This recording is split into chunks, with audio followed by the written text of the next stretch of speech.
started our first community garden as a pilot, and this was aimed at people who were suffering from anxiety, from depression, from stress. But from there on, Grow hasn't been focused on any one single group or identity. Instead we try to really reflect the community around us now.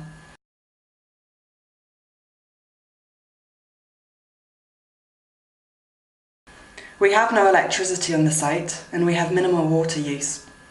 I think this is because, unlike a lot of other community gardening schemes, we don't have many raised beds, so we can use the traditional lazy bed method, which actually uses less water. We don't water our crops outside at all now. We used to do this, but our development officer, who's been a community gardener for many years and who's really led the way on this, he actually doesn't believe in watering outside because we get enough rain, and it actually seems to work. Our energy use would just be some bottled gas, which we use to do our cooking, and we have a gas heater to heat water for our tea. At the end of our sessions, we usually share food and have tea together.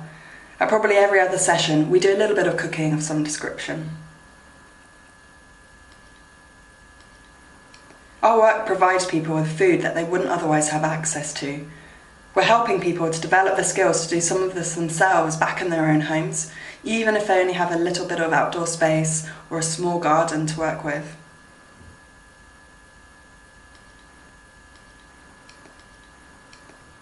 Our target group are people aged 80 plus.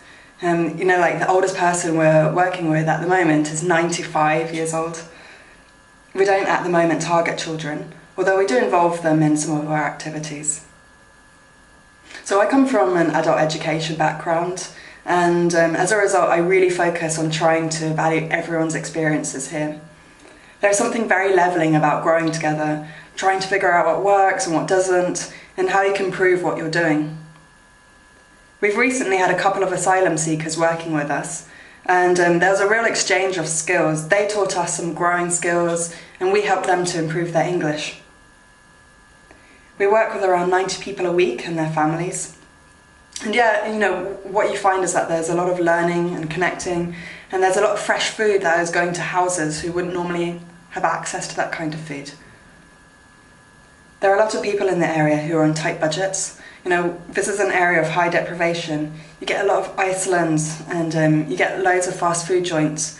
So promoting healthy eating it's important here.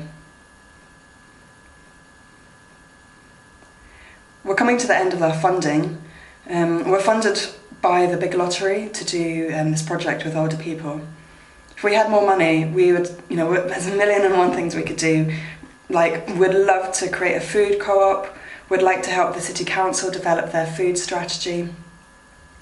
There's so much learning that we could share around how to run successful community gardens.